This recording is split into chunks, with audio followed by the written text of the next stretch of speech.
AM 970 WSTX. This morning, we have some guests coming in, and our first one is here. And we're going to be talking, I'm going to say about sports in general, but I'll leave it to the gamut of sports that they're going to be talking about. And I know one thing for sure, we're going to be talking about this thing called running, okay? Track meets and so forth and so on. And some of our athletes that are out there doing things, there was a note that I made, and I want to just look at it real quick. But the bottom line is we've got young people all over the place doing great things in athletics, sports for the Virgin Islands. From Trinidad to Canada, yes, to Brazil, it's like stuff going on, and we're there. Which means if we have talent, and if we nurture that talent and give them the resources they need, wow.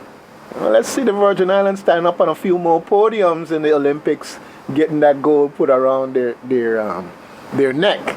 Okay? And that's the way I think, because anything is possible if we make the commitment and put the resources to it. So, sir, go ahead and introduce yourself, and let's get this party rolling. Good morning. I'm Wallace Williams. I'm the General Secretary for the Virgin Islands Track and Field Federation, and also the founder and president of the Virgin Islands Pace Runners, which is a member organization of the Virgin Islands Track and Field Federation. Welcome. Good morning. It's good to be here. All right. Talk to me. What's going on in the world of track and field and pace runners in any order you choose? We've got a lot going on right now. I think from November to this day, we've got something like almost a dozen teams that have represented the Virgin Islands in track and field in regional and international competition, and the athletes have been quite successful. But before I get into that, I'm going to just take a moment to express our sympathy and condolences to one of our national team members, Eddie Lovett. Eddie Lovett is an All-American national champion at the University of Florida. He's a hurdler, and just last week he was competing for the Virgin Islands in the Pan American Games, and just as he went to compete in his event, he found out on one of the social medias that his sister was murdered in Florida, South Florida. So he's going through some hard times right now, and he had to run that race with that on his mind.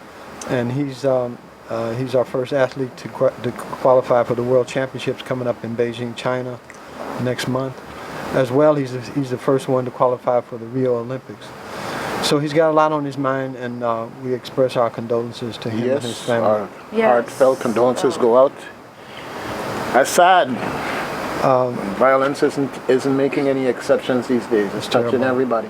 If we can save one child with track and field and running, we've been successful. And he's certainly one of those who has gone through a lot, and we wish him all the best.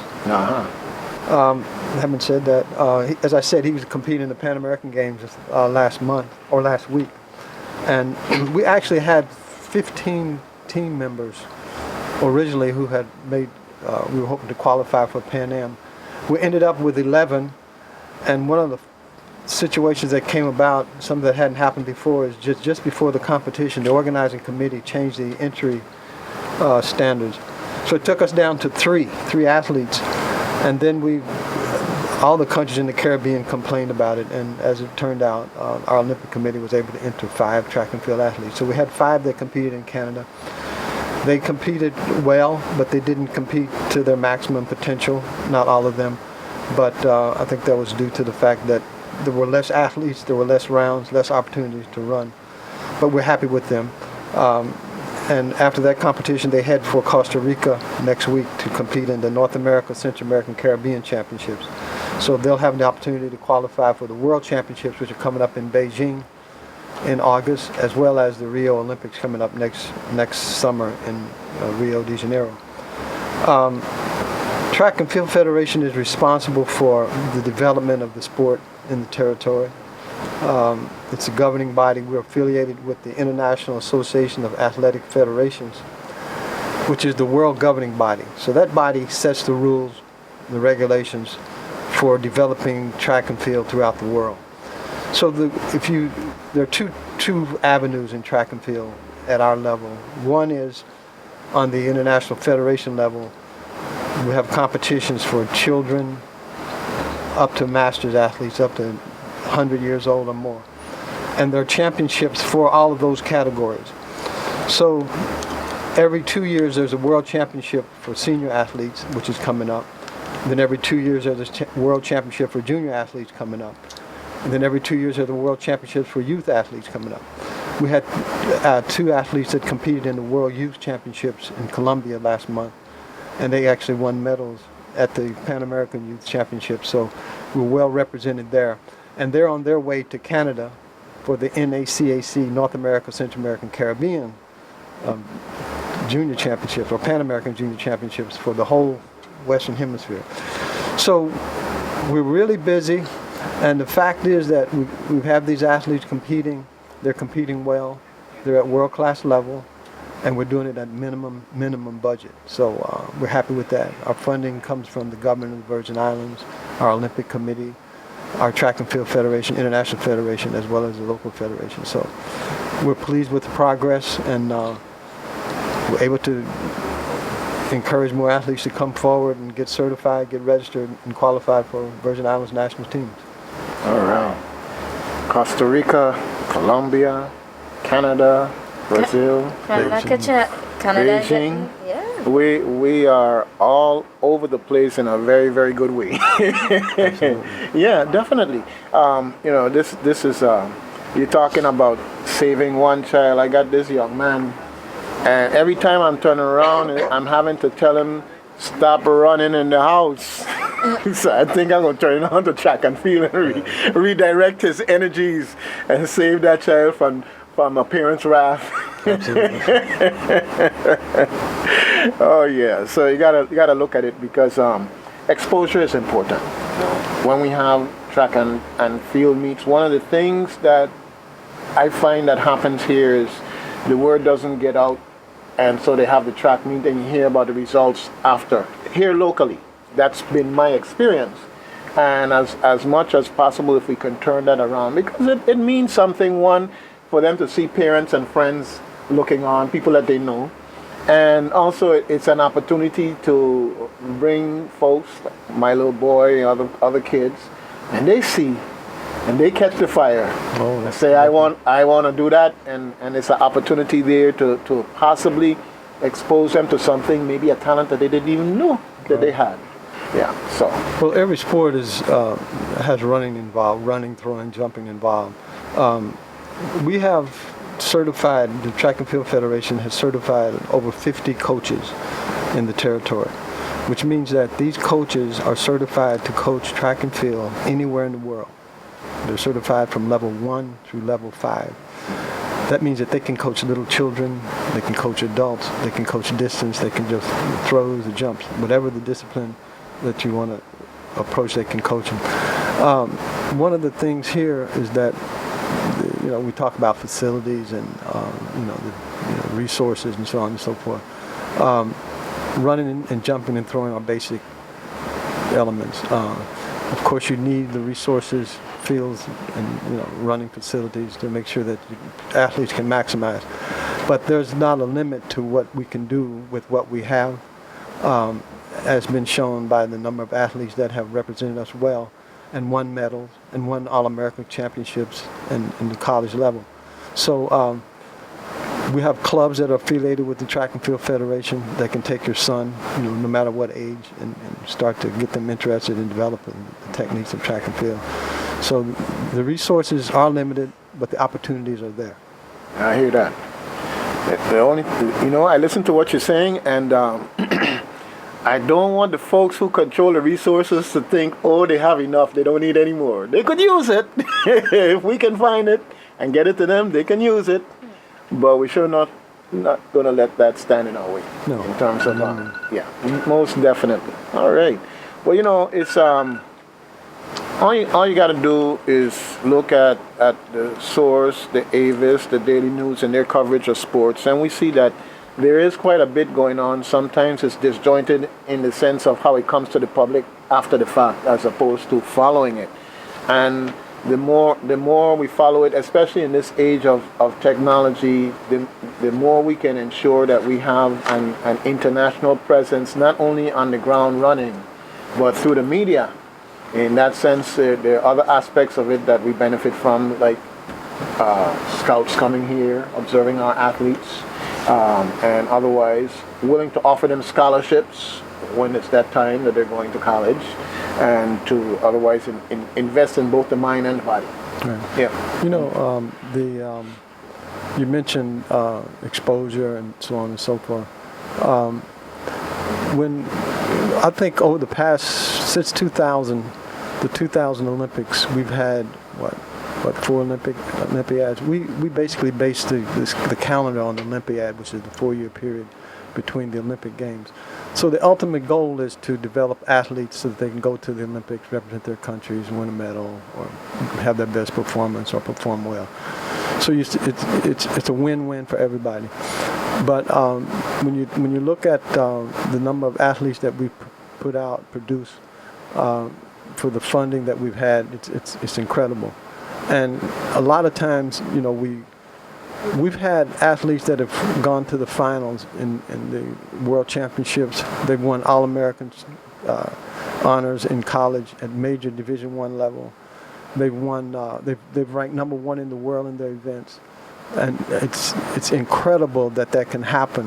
And a lot of times, you know, we see this. You see a headline that says, "Oh, Laverne Jones, you know, let the world is top 200-meter runner in the world," or Allison Peter won a silver medal at World Youth Championships. So you put out this information, or Tabari Henry ran a 44.77 in 400. You put this information out, and if there are people who follow track and field who understand, you know, what this means and the level that these athletes have reached, but the average layperson may not. So what they do is they equate performance and success with medals and championships and so on and so forth. And the more we put this information out, the more they expect it to continue to happen. They don't remember that 15 years ago, perhaps, you know, if a runner could get out of the preliminary round to the second round, that was great success, because there's only 8 lanes in each round in an event. So when you have a person that goes to the finals, such as Tabari went to the finals, he's been to the finals 3-4 times in the 400 meters in the World Championships. I mean, that's amazing. Eddie Lovett has won the NCAA Indoor Hurdles Championships, Division I, 3 times. We've got about half dozen to 12 athletes who are All-America in their events in Division I. So, you know, it's very, very difficult to reach that level. So I hope people remember that and appreciate that when they see. Hey, people always want more, and if they could get it for free, you know, that's why we're trying to make sure that they understand it just doesn't really work that way. Anyhow, we're going to take a pause for the cause, and we'll be right back. Keep it on the X. AM 970 WSTX. All right, good warm-up music. Stretch the muscles, get ready to hit the track, and be a winner. All right. Hello. We're back here now talking track and field in the Virgin Islands, in the Caribbean, internationally, and the Virgin Islands production of world-class athletes. Challenged as we may be in terms of resources, we're doing some fantastic things in the world of track and field. And I see now that our other member of the team today has come. So, Coach, you got the mic. Good morning. Good morning. My name is Coach Lewis, better known as Willie C. Lewis. I teach at Eula Rivera School, elementary school, and we have done very well in track and field over the years. We won 4-time. We have came in second 4-time. One of our athletes is in Canada right now, Rodney Griffith. He's competing in Canada today. He was MVP at our school 4-time. His sister was MVP 3-time. Crystal Gordon, she was MVP twice. So we have established a good record, and I want to give all the athletes credit for the job well done. All right. Okay. Well, we're talking about the athletes here in the Virgin Islands, and despite the limited resources, and I keep harping on that because, don't get me wrong, I don't want us to sound in any way ungrateful that the help the government gives us and the private sector to the extent that they are jumping in and also supporting.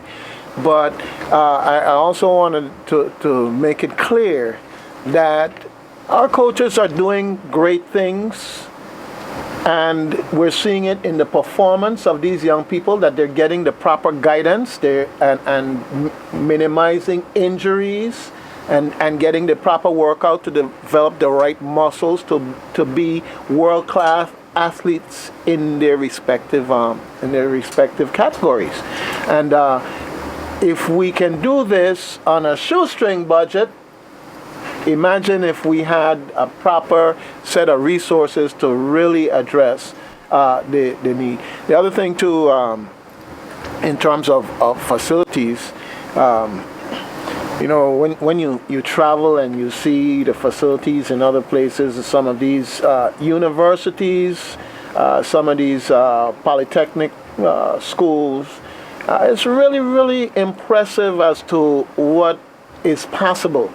And I say that in the context that I went to Massachusetts, the Worcester Polytechnic, and they have a parking garage downstairs and a field upstairs. So they built a facility where they could actually build an artificial field that feels just like the real thing, and is big enough for softball or batting practice if you want to limit it to that, but it's got the equivalent of softball field, the equivalent of a football field / soccer field in size.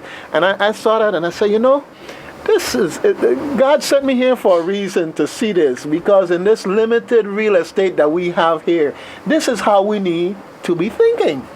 Because all of a sudden we can have a world-class practice facility, because that's not the main facility, that's a practice facility that at the same time recognize the fact that, hey, a lot of people are going to come here, they got to have some place to park, and got to have proper facilities and all that built in one time. So that was a good experience, and to the extent that I can share that vision, and hopefully that we can start thinking along those lines, the 50-year vision, not the next year vision. All right, okay, but it's not about my observations as much as what these athletes are doing. So let's get back to the ones who are making the rubber meet the rubber. Well, since, as I said earlier, you measure the program every 4 years, and the Virgin Islands Olympic Committee and the Virgin Islands Track and Field Federation has had a track athlete in every Olympic Games since 1968, and with the exception of one, and that was the Moscow Olympics, which were boycotted by much of the Western world. So that's success in itself. From 1968 to 2000 till now, we've had Olympians. And all of them are alive, and we hope to be able to do a function to honor them in the very near future. We're talking about that with one of our athletes who actually represented Puerto Rico, but he was a high in the International Track and Field Federation as a vice president. That's Dr. Amadeo Francis. So we're hoping to honor him, and at the same time honor all the athletes that have competed internationally for the Virgin Islands. And we're hoping to make that a big fundraiser. There's talk about it, nothing in stone right now, but that's being talked about. But you mentioned facilities. One of the things that is absent in the territory is the concept of national stadium.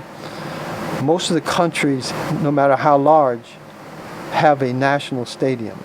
They either have a national soccer field stadium or a national track and field stadium that are combined. One of the two or both together.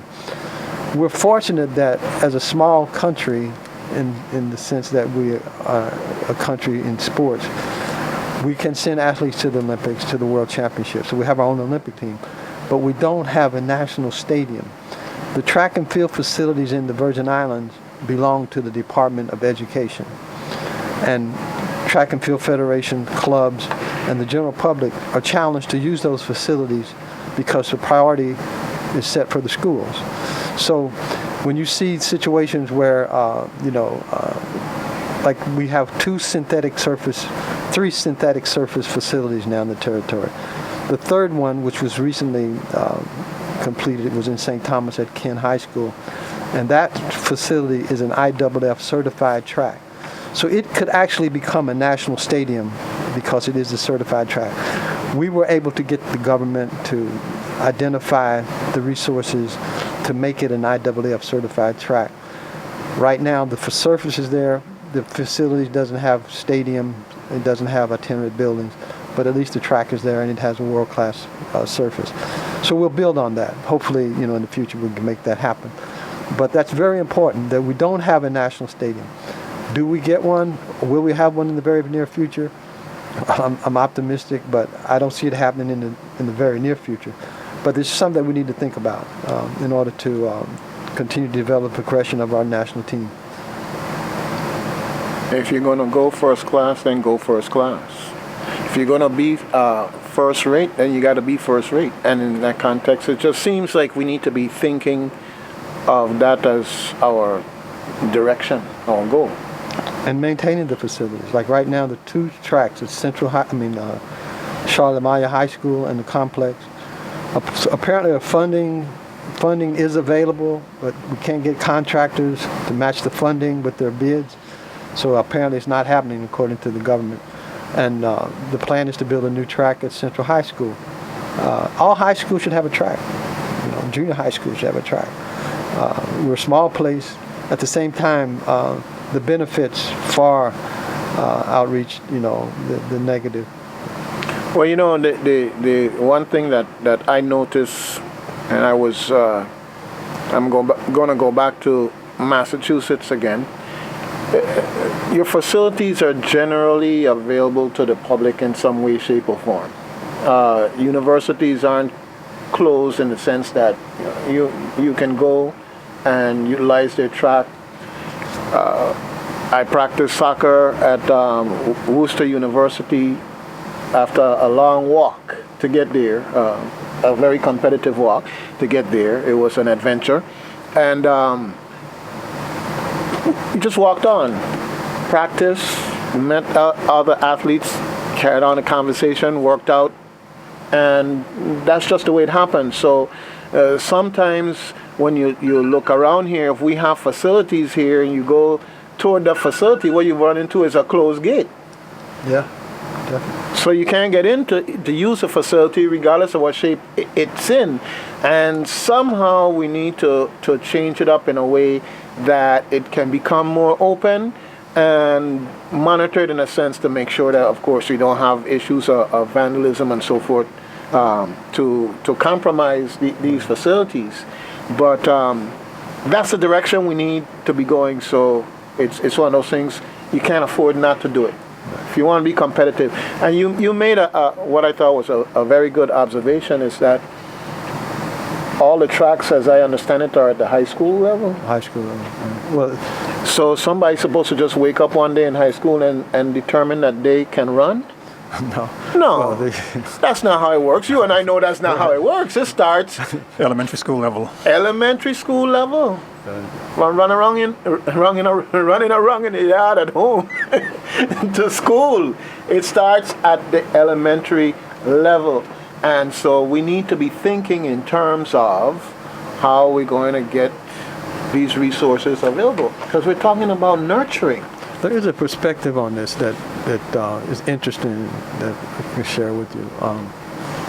On the world level, track and field is more important in Europe, in European countries, somewhat in South America, but mainly European countries.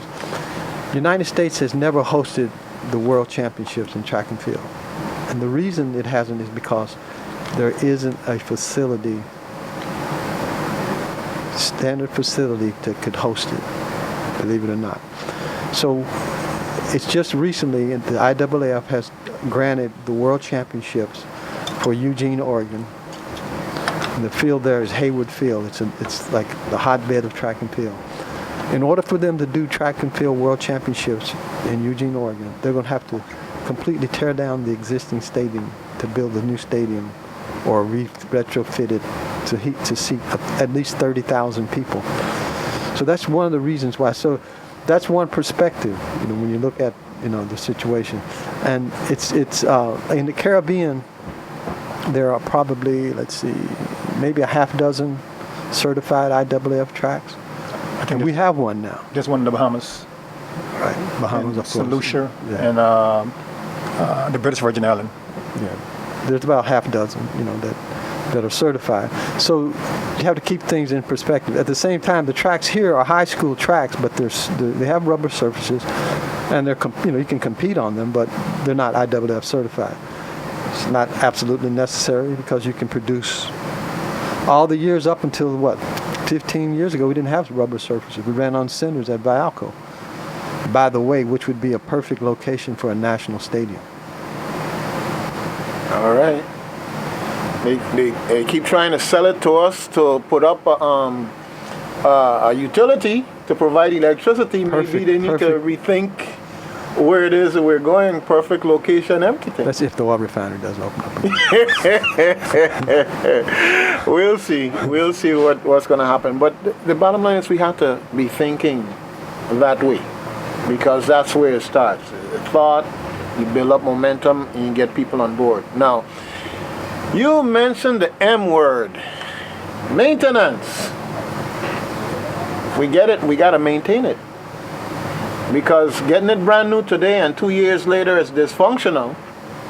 And I know that they were struggling in St. Thomas to get things taken care of, and I know that we're struggling in St. Croix to get things taken care of along those lines. And so I say to the general public, it's our children, and we have to nurture them.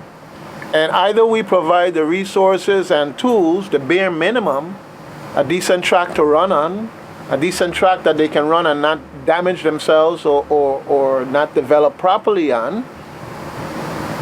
Basic resources. So I hear you loud and clear, and I hope the community is hearing us through this broadcast, at least maybe reinforcing what may already have started some type of evolution toward doing something different. We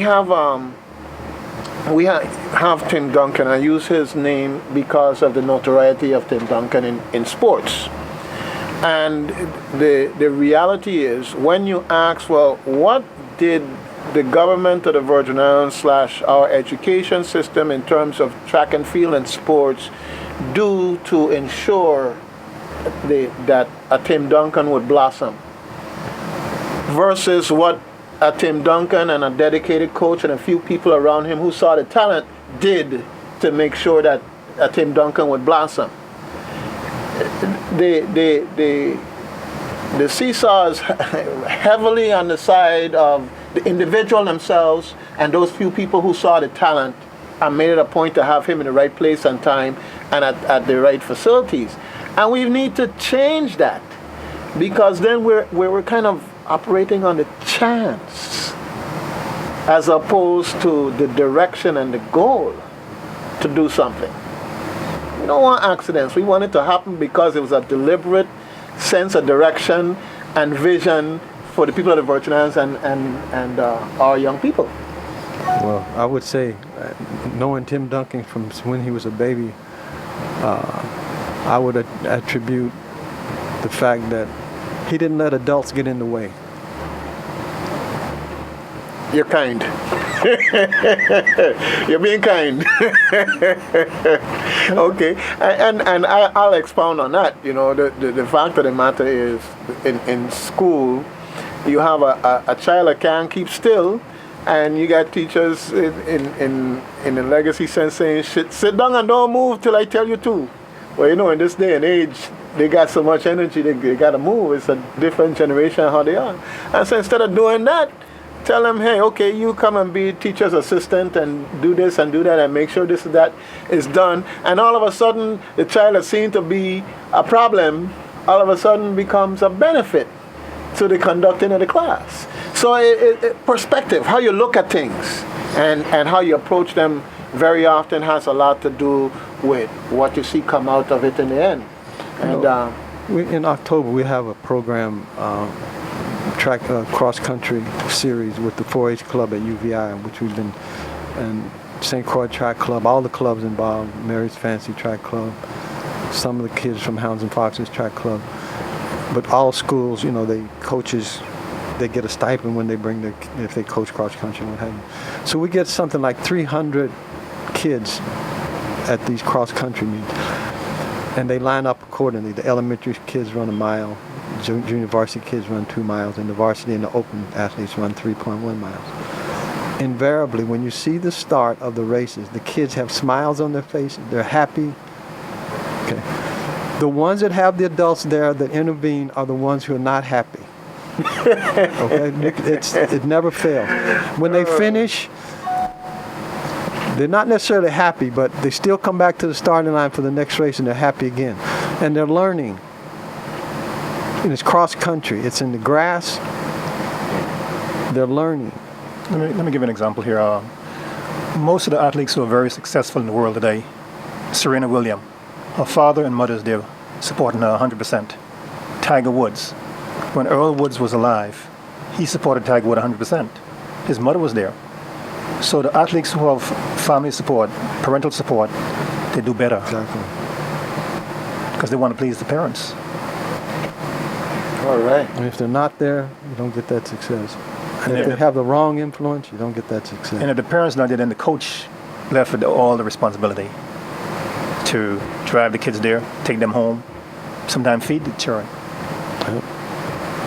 Yeah, well, we got a good bit of that going on, not only in track and field. And I say that not to say it's acceptable. I had that discussion with someone on a totally different subject, but the tendency to bring by and drop off or send with the neighbors, you know, and really it's important when you show that interest and they look up in the stands or look across the field and they see that familiar face as they're rooting for them, you know. So yeah, it makes like the Little League programs are totally successful in the Virgin Islands. Unbelievable, the baseball program. All right, well, let me just change up a little bit here and turn the tables a little bit. Cecily, you say you used to run track? Yeah, a long time ago too. I also used to run the 5K from Kmart West up back to UVI when UVI would have their annual run. Yeah. So we have it again in March. In March, right? So I would do that one, and then the one that's upcoming, that is from Plaza West all the way down to Frederiksted Beach. All right. So I've hit the tracks from anywhere from 5K to 10K and more. Well, maybe we need to get WSTX to sponsor you and put on a WSTX jersey and put you out there. They ain't gonna put me out there because they ain't gonna win nothing. I tell you, I'll get my E for effort and cross the finish line. But I tell you, when we walk, I walk so much that my literal shoe fell off, and I was like barefoot. I was like, yeah. All right. Well, that shows your determination also in the process to finish, which is important. Yeah, we got things going on. It's really a function of the community investing and reinvesting in the community because they're our children, and that's what we're investing in. It just makes sense. You know, Coach, I had the opportunity to observe you at work. At the track when you had those folks running, and your interaction with those young people. And a coach is a very special person next to Daddy and Mommy, and sometimes right up there with them, depending on the interests and the guidance and the mentoring that's going on. And so in that context, you know, having that first-hand observation is one of those things I tell you. Don't ever get discouraged. I say that to both of you. And obviously you're still here, so my words are just echoing what's already there in the context. Because as you've shown us, there's plenty to be encouraged about, and that's what we have to focus on, is that positive. Plenty to be encouraged about. Well, let me say this here. I must give my wife credit for supporting me with the children with soccer and cross country, because she did sometimes serving the water, juice to the children. And I want to say thanks to the staff at Eula de Vera sometimes they come there, they give assistance, take a student to the bathroom, or have them put on a number on their jersey. I also want to give thanks to the parents who've been coming out, because we usually have a lot of grandparents that come and support the children. Like, for example, Miss Simon, she's there consistently with her granddaughter. Okay, so I like to take the credit, but I'm not the only person. My wife, the staff, and also I want to give credit to Mr. William, who supported me when I went to the track and field seminar. They paid from a fee to the seminar, and they gave me the instruction that I need. All right, fantastic. You know, Mr. Williams, you mentioned something earlier about the credentials of all of our coaches here. Okay, I want people to know that when we say coach, we're not just saying the person who volunteered to be in charge. We're talking about folks who have credentials, have training, and in the context, just like Coach Lewis just said, that there's also opportunities for continuing education and training, and that we have a mentality that supports that. Maybe not all the funding all the time, but definitely the mentality that supports that, you know. Well, we had one success story that we just have to share with you. And we have a young man, his name is Adrian Durant. And Adrian was, he started out in track and field with the Hounds and Foxes track club. Charles Golphin was his coach. And as a little kid, I remember he set the record for the Three Kings Mile that we have every year for the beginning of the parade. So Adrian, he left St. Croix. He went to high school in New Jersey, Teaneck, New Jersey. Had a successful high school career. Got a scholarship to University of South Carolina, Division I school. He made All-American there in track and field. He represented us in Carifta, which is the toughest junior track and field championship in the world. He got a silver medal in Carifta in the same event with Usain Bolt, who's now the #1 sprinter in the world. He went to the Pan Am Junior Championships, went to the finals with Usain Bolt. Finished college, represented us in the Olympics and the sprints. Finished college, competed for us internationally, got his certification as a coach here on St. Croix. Got a job. One of our national coaches is at Cornell University. We did our camp in conjunction with Cornell, and Adrian got a job at Cornell as the sprint coach. And now Adrian is the head coach at Cornell University, the head track and field coach. He's probably the youngest track and field coach in the NCAA. A couple of weeks ago he was here. He was getting his level 4 in Puerto Rico coaching certificate. So we had him come over to do a seminar on everything college track and field, recruiting, what parents should know, what coaches should know, what athletes should know. It was very interesting. It was very informative. So he's still one of our national coaches. So he is a product of the program. And he did it all without a rubber surface. We didn't have rubber tracks back then. So, you know, so we're fortunate that we have a number of athletes that have come through the program like that, and just as successful in their own way. So, and it wasn't done with a huge budget, you know. But all of this has been volunteer. All the coaches are volunteer. All the volunteers are technical officials, you know. So, and we're happy with it. We just hope we can maintain it and turn it over to the next group who's going to lead this whole program. Fantastic. In the context of coaching, what have you observed over the years in terms of mentoring and developing of coaching skills here in the Virgin Islands? And I'm asking that in the context of looking down the road, and I know you're going to be coaching forever. Okay. I don't do a lot of coaching anymore. But you know what I mean. In the context that, yeah, there comes a day when you say, well, okay, it's time for the next generation to take over. So I'm just curious as to what you observe has been the process over the years. Well, we've got, I think what happens is when athletes leave here, they reach a certain level, high school level. They get exposure in Carifta, and poly relays, pin relays, and some of the other competitions, the World Juniors. Coaches see them and they pick them up and they go and they have a college career, they get their degrees, and decide which way they're going to go. Those who love the sport and stay in the sport come back home and help out. Like Keith Smith, he's done that. A lot of the coaches have done that. Dale Joseph in St. Thomas. So they come back and they coach at the school level and at the national level. So I think, and they all have decided that to get certified. The most important thing is to get certified as coaches, and then move on from there. But it's difficult because it doesn't pay a lot. Track and field doesn't pay a lot, so it's hard to keep coaches in the fold. When you're teaching, if you're teaching PE or if you're teaching a class at a high school or elementary school, then you get paid as a teacher. But what that means is that you're doing this coaching after school hours. So, and you're not getting paid. You get expenses for travel, but you don't get the salary, at least not yet. So ideally, we'll get to that point where we can retain coaches, our national coaches, and pay them. So that's down the line. Hopefully, within the next couple of Olympiads, we'll be able to do that. Well, I'm going to condense all of that down to 3 words: labor of love. Exactly. Labor of love. It has to be. It has to be in your heart. It has to be in your spirit, because it is a labor of love. Just like teaching, there's so many things that can be discouraging on that level, that it is in fact a labor of love. Somebody just looking at it in terms of the money, they ain't gonna be around very long. Okay.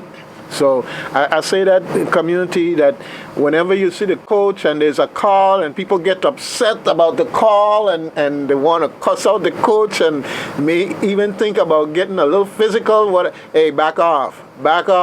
Okay, that person is a volunteer more than likely, and they're doing it as a labor of love. Cherish them. You don't have to like them all the time, but take care of them, because they're important and play an important role. They're not just calling the game. They're also mentors and trainers and supporters at the time, sometimes even like parents, as we discussed before. All right. So it's almost that time. We're going to take a pause for the cause in a minute or two. But an hour, where did it go? Right. Hey, where did it go? All right.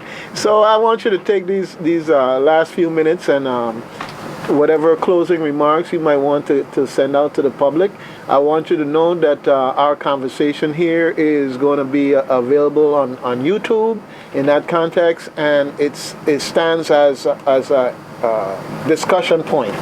And that's the whole purpose, is not to let it just go into the airways and off past Pluto, as I would say, but to have it as part of, to stimulate the conversation going forward, and let you know how you can get access to it so you can direct people accordingly. One of the things I will invite you to do is maybe we could have Athlete of the Week, that we can do an interview of a young person. Yeah. Okay, now, well, I'm throwing that out to you because I work for me. And that's one of the things that we're trying to encourage. And the athletes are prepared to because they want to fundraise for themselves, because believe it or not, track and field doesn't pay a lot of money.